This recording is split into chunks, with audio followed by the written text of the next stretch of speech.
Hi everyone, welcome back to the Stitches and Scribbles channel. My name is Erin, and I'm here with another reading podcast for you today.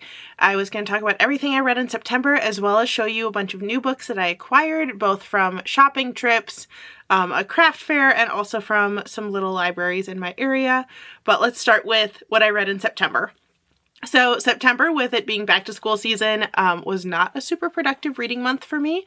I am making a lot more progress so far in October, even though it's only been a couple days at the point that I'm filming this, with getting reading back into my normal routine so that hopefully I can finish some more books.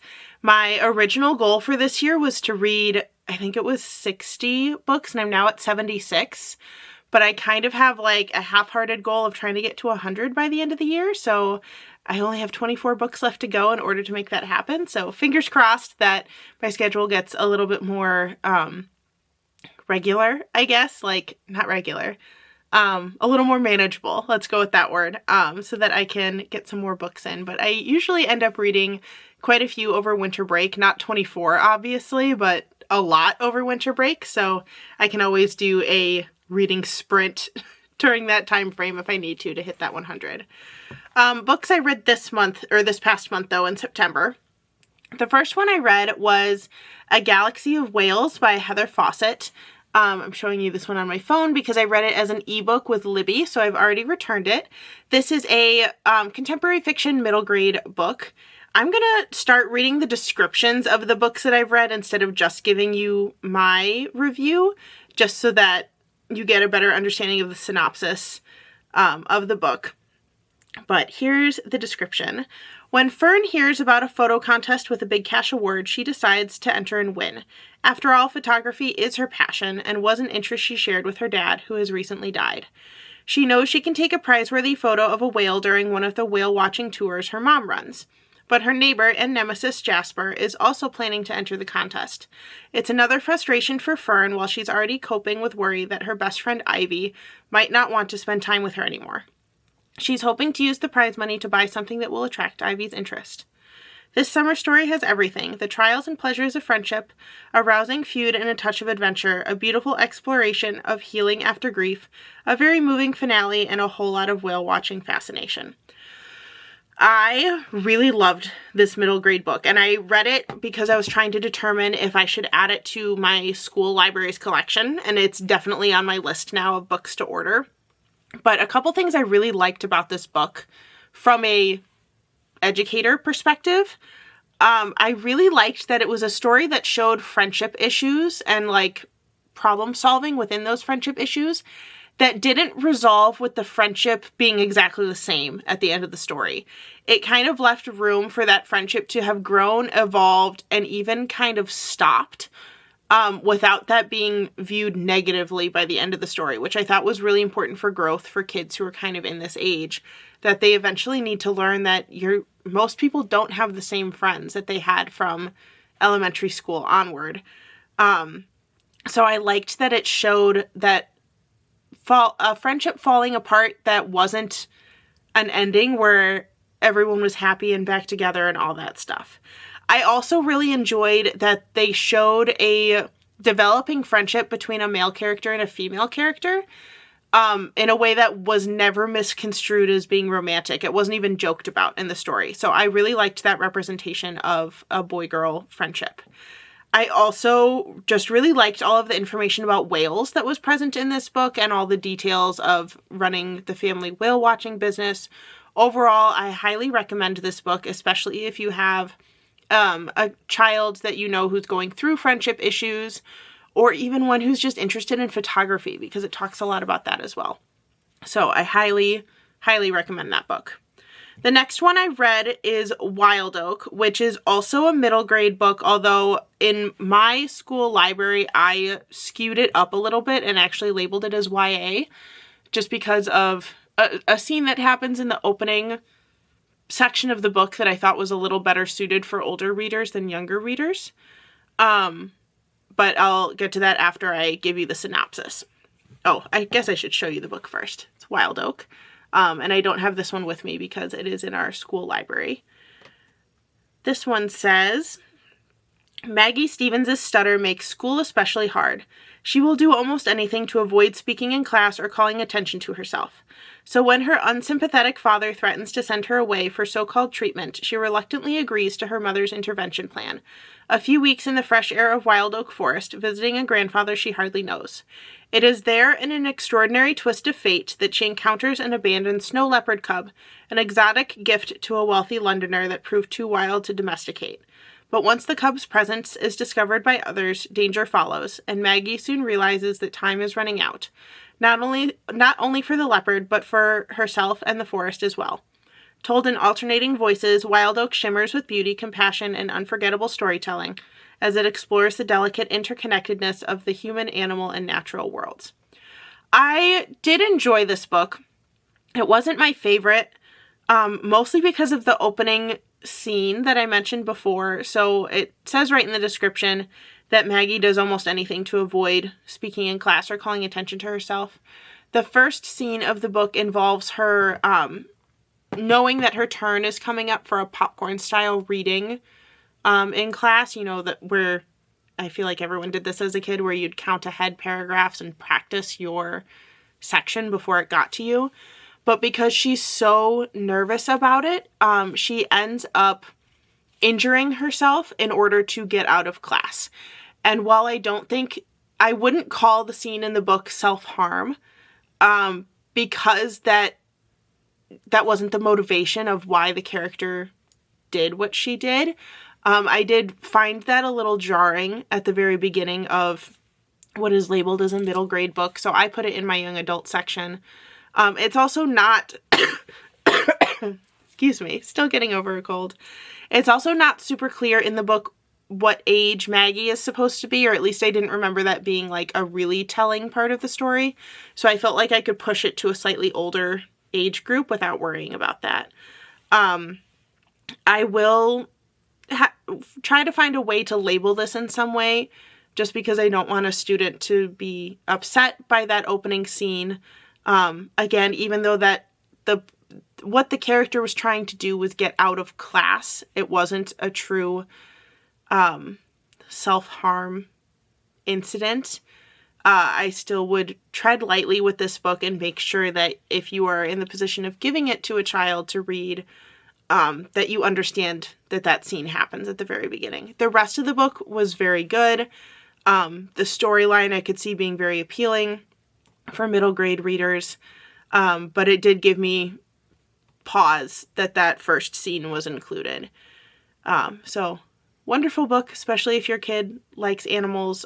Just be aware of that opening scene. I would read the first couple chapters before giving it to a child, just to make sure. This cold is just not going away. I've been dealing with this half a sore throat for a couple weeks now. The tail end of it just won't be gone.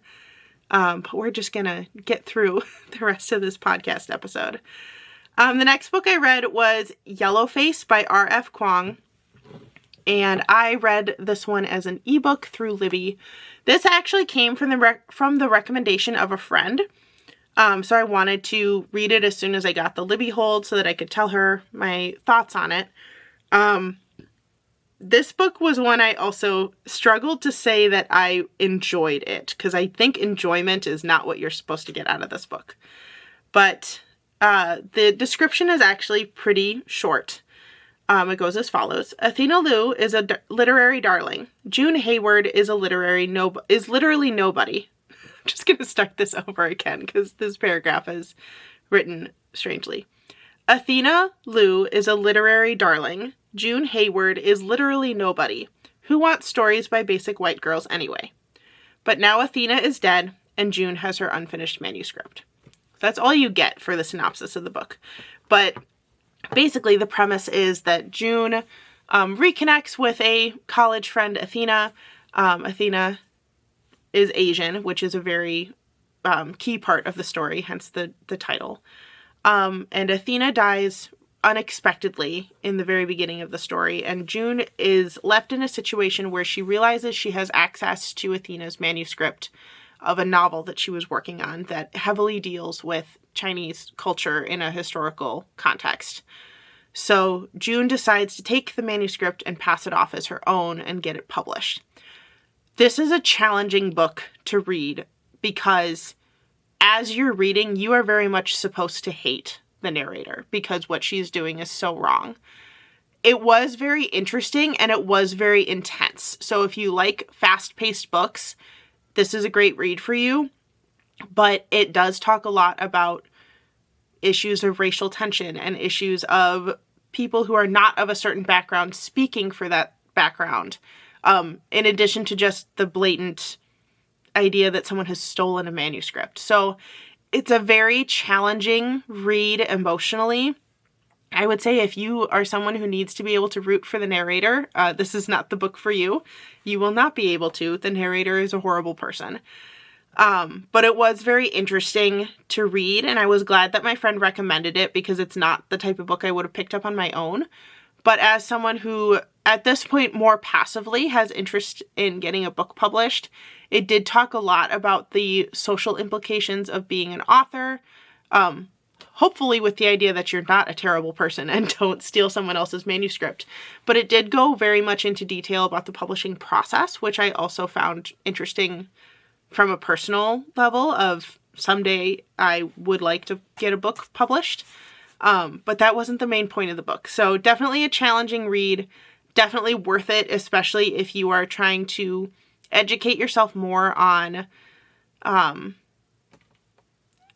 this goes past microaggressions, but microaggressions and sensitivity around people of diverse backgrounds. This is a good entry point for those discussions. So recommend it, but again, cautiously. The last book that I read in September was a nonfiction book, which was kind of great for my goal of reading more nonfiction. This one I also read through Libby, so I no longer have it, but it was Vanishing Fleece: Adventures in American Wool by Clara Parks. If you're here for the crafty content on my channel, this was why I picked up this book. It is a story following a batch of yarn being produced from wool, so I'll read the description. Join Clara Parks on a cross-country adventure and meet a cast of characters that includes shepherds, dyers, and countless workers, without whom our knitting needles would be empty, our mills idle, and our feet woefully cold. Travel the country with her as she meets a flock of Saxon merino sheep in upstate New York, tours a scouring plant in Texas, visits a steamy Maine dye house, helps sort freshly shorn wool on a working farm, and learns how wool fleece is measured, balled, shipped, and turned into skeins. In pursuit of the perfect yarn, Parks describes a brush with the dangers of opening a bale, they can explode, and her adventures from Maine to Wisconsin, the most knitterly state, and back again. Along the way, she presents a behind-the-scenes look at the spinners, scourers, genius inventors, and crazy complex mill machines that populate the yarn-making industry.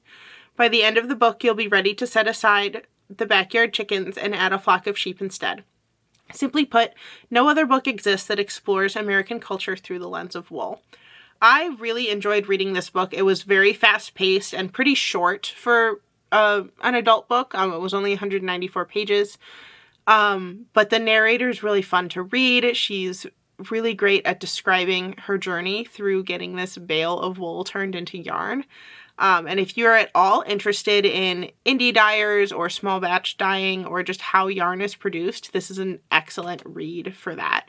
I really enjoyed it, and I tend to struggle with reading nonfiction, so it was nice to find one that really suited my interests. Now on to the book haul.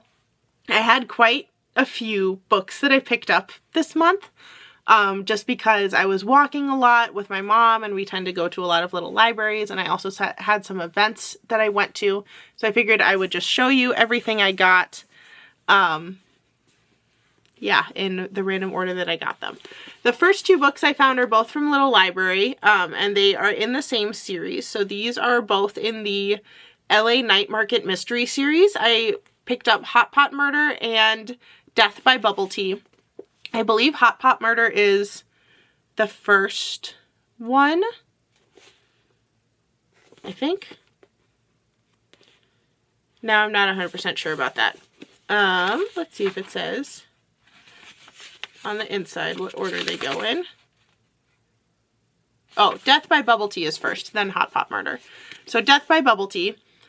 It says, when Yale Lee discovers her cousin Celine is visiting from Hong Kong, she is obliged to play tour guide to a relative she hasn't seen in 20 years.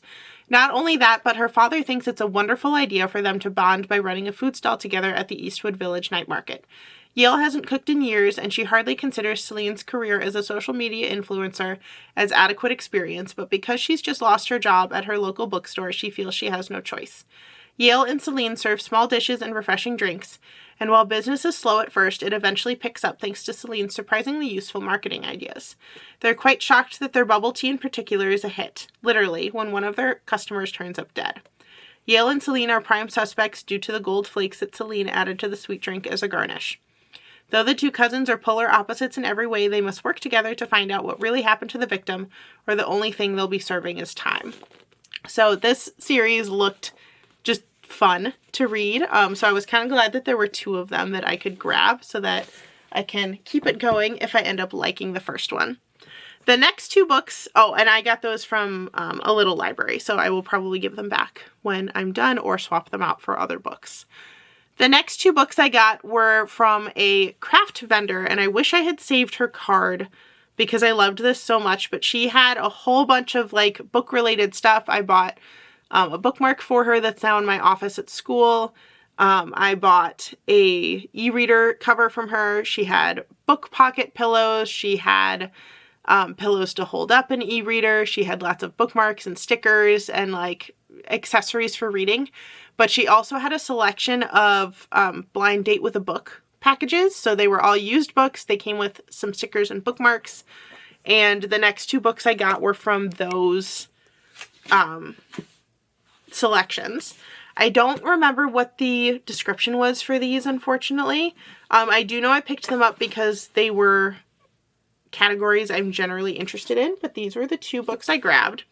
The first one is Miss Treadway and the Field of Stars. This one I believe was labeled as historical and mystery, which is why I picked it up. The back says that's an excerpt. Oh, I'm so smart. I put the cards on the inside. So this one was labeled as a historical fiction mystery.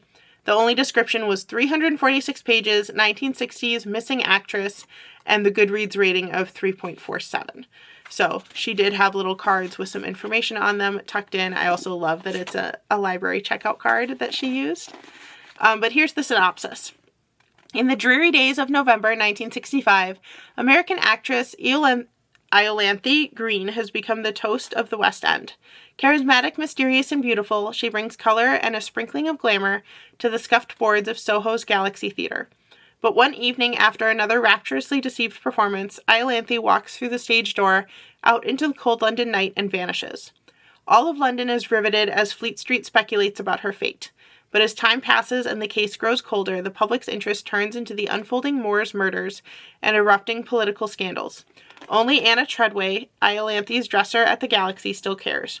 A young woman of dogged determination with a few dark secrets of her own, she is committed to solving the mystery of the missing actress.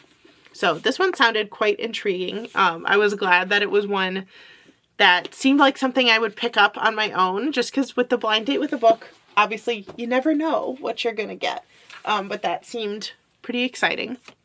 The other one that I got was labeled with a card.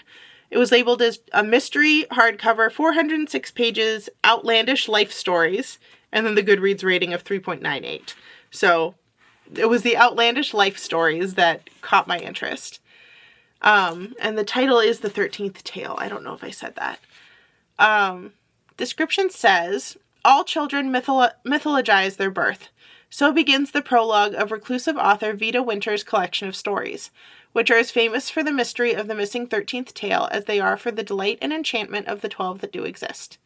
The enigmatic Winter has spent 6 decades creating various outlandish life histories for herself, all of them inventions that have brought her fame and fortune but have kept her violent and tragic past a secret.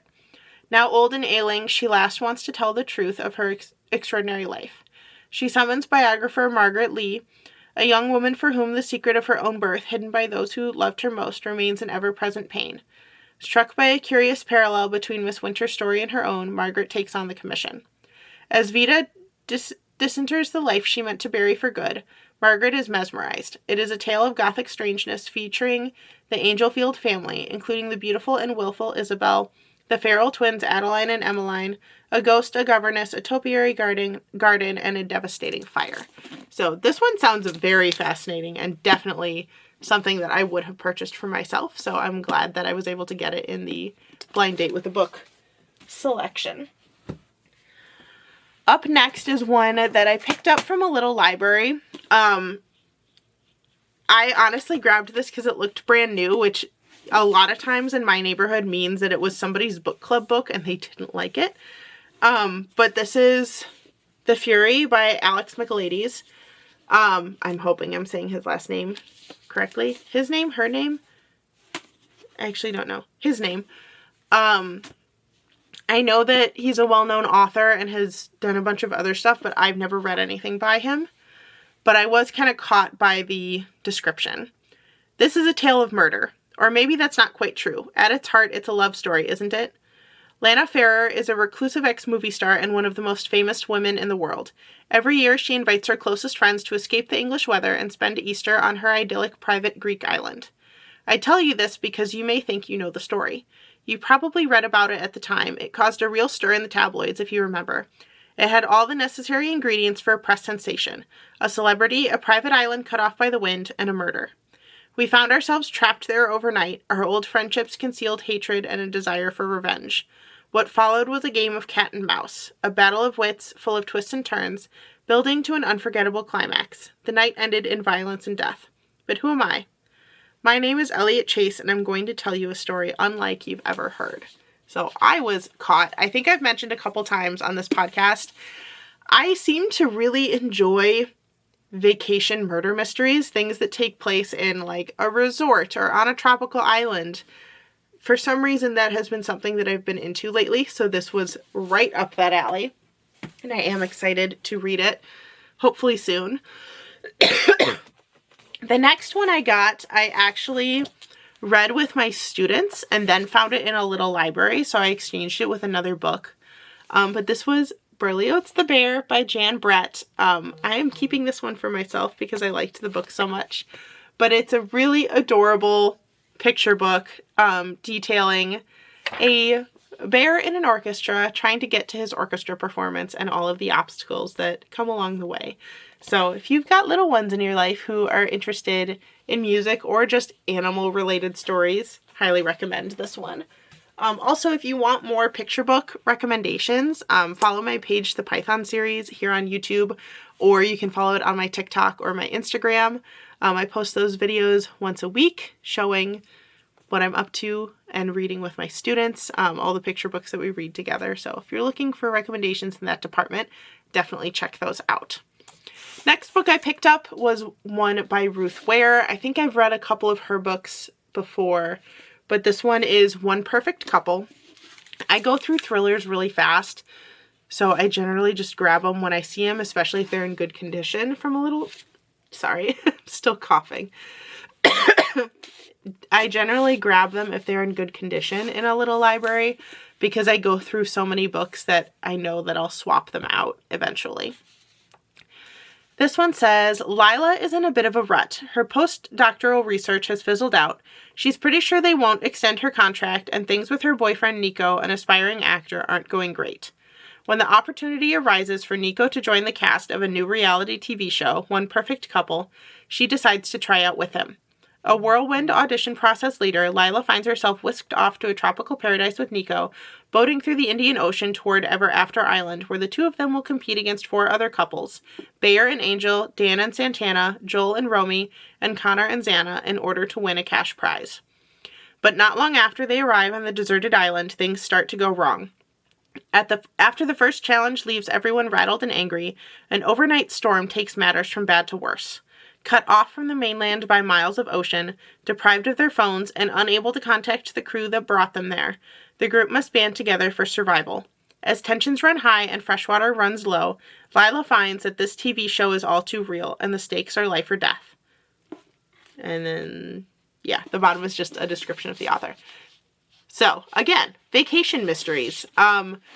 very excited about this, especially since I've been in a little bit of a reality TV mood. I've been enjoying the first couple episodes of The Golden Bachelor. What else was... I feel like I was watching a different reality show with my husband recently, and now I can't remember what it was. Oh well. I do also watch The Circle with a friend on Netflix, so a reality TV centered book. Sounded very exciting. Next one I picked up, I believe because this was labeled as YA. Yeah, it's by the Harper Teen imprint. Just because I'm on the hunt for some good YA books that I can add to my school library. My school only goes up to 8th grade, but by 7th and 8th grade, you have a lot of kids who want to read the YA books. They just have to be filtered a little bit more carefully because they are still middle school kids, not teenagers. So I'm usually on the hunt for good YA books that are still middle school appropriate. So I grabbed this one to test it. This is called 3 Dark Crowns by Kendare Blake. I'm not sure how to say her first name. And I've never read anything by this author before. But the synopsis says, in every generation on the island of Fenburn, a set of triplets is born. 3 queens, all equal heirs to the crown, and each possessor of a coveted magic. Mirabella is a fierce elemental, able to spark hungry flames or vicious storms at the snap of her fingers. Catherine is a poisoner, one who can ingest the deadliest poisons without so much as a stomachache.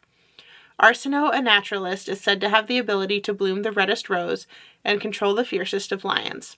But becoming the queen crowned isn't solely a matter of royal birth. Each sister has to fight for it. And it's not just a game of win or lose, it's life or death. The night the sisters turn 16, the battle begins. The last queen standing gets the crown. So this looked kind of like a Hunger Games-esque storyline, maybe with a strong fantasy twist. But it seemed like something that my students would be interested in. I just want to read it first to see if it's appropriate for them or not. And getting them from little libraries is a perfect way to test that. Next one I picked up is The Friend Zone by Abby Jimenez. I read, what is it called? If Only for the Summer. One of her recent books. I read and really enjoyed. And romance is romance by itself, like contemporary romance, is usually not my favorite. Although I actually like it better than romantasy, mostly because when I read romantasy, I want to go back to the fantasy elements and leave the romance out. But I really liked her other book, so I was excited to find another one in a little library. It says on the back, Kristen Peterson doesn't do drama and will fight to the death for her friends, and she has no room in her life for guys who just don't get her. She's also keeping a big secret, facing a medically necessary procedure that will make it impossible for her to have children. Planning her best friend's wedding is bittersweet for Kristen, especially when she meets the best man, Josh Copeland. He's funny, never offended by her mile-wide streak of sarcasm, and always one chicken enchilada ahead of her hangry. Even her dog, Stuntman Mike, adores him. The only catch, Josh wants a big family someday. Kristen knows he's better off with someone else, but as their attraction grows, it's harder and harder to keep him at arm's length. Yeah, and then the rest is an author description. So, excited to try this. It does deal with some heavy subject matter, obviously. But so did her other book that I read, and I still really liked it and felt that she did it in a really authentic way that wasn't offensive to what was being portrayed. So I have high hopes for this one as well, that it'll be good, and maybe a good one to save for when I'm feeling like I'm in a reading slump, just because romances have a tendency to read really fast for me. Speaking of romances, I think this is a romance. The 7 Year Slip has been on my list for a while, so I was happy to see it in a little library. This one, I don't remember why it was originally recommended to me, but I've had a couple people tell me that I have to read it, me specifically. So I'm excited to try it out. The synopsis says, sometimes the worst day of your life happens and you have to figure out how to live after it. For Clementine West, that means burying her head in her work as a book publicist, being practical and forgetting the silly things her beloved Aunt Annalie taught her, like living wide and chasing the moon. Clementine would rather stay grounded and keep her heart safe. For the last 6 months, she's done just that. But when she moves into her late aunt's apartment and finds a strange man standing in the kitchen, a man with kind eyes, a southern drawl, and a taste for lemon pies, her well-laid plans begin to fall apart, because he's the type of man who before it all she would have fallen head over heels for, and she still might. Except that he exists in the past. 7 years in the past, to be exact, and she, quite literally, lives 7 years in his future. Her aunt always said that the apartment was a pinch in time, a place where moments blended like watercolors. She also said that love is never a matter of time, but a matter of timing. And Clementine fears she may be 7 years too late.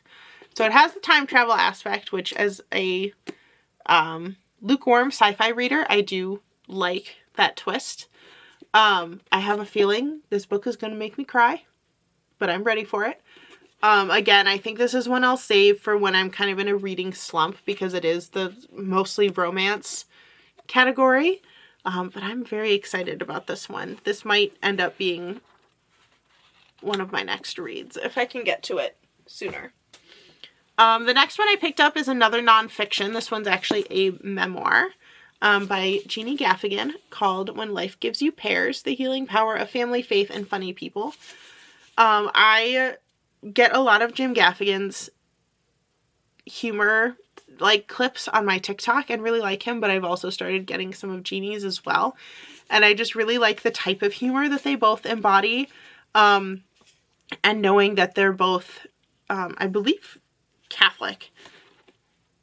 Yeah, I'm pretty sure they're Catholic. I relate to that on a personal level, so I was excited to find her book. In 2017, Jeannie's life came to a crashing halt when she was diagnosed with a life-threatening brain tumor. As this mother of 5 kids, 6 if you include her husband, sat in neurosurgery department in star-covered sweats, too whimsical for the seriousness of the situation, all she could think was, am I going to die? Thankfully, Jeannie and her family were able to survive their time of crisis, and now she is sharing her deeply personal journey.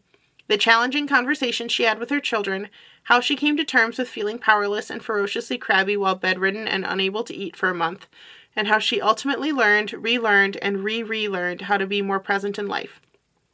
With sincerity and hilarity, Jeannie invites you into her heart and brain during this trying time, emphasizing the importance of family, faith, and humor as keys to her recovery and leading a more fulfilling life. So it was also kind of on my list of reading more nonfiction in general, but since these are people that I already knew that I was interested in learning more about them, I'm excited to read this one. My book stack is about to fall over. There we go. The last one I picked up, also from a little library, is Mad Honey by Jodi Picoult and Jennifer Finney Boylan. There's a sticker over her name on the front, so I had to look at the side. I have had a lot of people recommending Jodi Picoult. Jodi Picoult? I feel like I read somewhere that it's actually pronounced Pico, now that I think about it. But I've had a lot of friends recommending this author to me recently, and I have never read any of her books before. But when this one popped up, I decided to go ahead and grab it. This one says, Olivia McAfee knows what it feels to start over. Her picture-perfect life living in Boston, married to a brilliant cardiothoracic surgeon, raising their beautiful son Asher, was upended when her husband revealed a darker side. She never imagined that she would end up back in her sleepy New Hampshire hometown, living in the house she grew up in and taking over her father's beekeeping business. Lily Campaneo is familiar with do-overs too. When she and her mom relocate to Adams, New Hampshire for her final year of high school, they both hope it will be a fresh start. And just for a short while, these new beginnings are exactly what Olivia and Lily need. Their paths cross when Asher falls for the new girl in school, and Lily can't help but fall for him too. With Ash, she feels happy for the first time, yet she wonders if she can trust him completely. Then one day, Olivia receives a phone call. Lily is dead, and Asher is being questioned by the police. Olivia is adamant that her son is innocent, but she would be lying if she didn't acknowledge the flashes of her father's temper in Ash, and as the case against him unfolds, she realizes he's hidden more than he shared with her. So, another kind of dark, spooky-ish, not spooky, but like murder mystery book. But I'm excited to read it, anyway. I'm gonna have to stop there, take a sip of water, let my voice heal for a second before I move on to the next thing. But thank you so much for watching. If you're interested in more reading related content and crafty related content, make sure you hit the subscribe button down below so you can be notified of all my videos right here on YouTube. And if you'd like to follow me on other social media platforms, make sure to check out the description box below for that information. Thanks again for watching, and I'll see you in the next one. Bye everyone.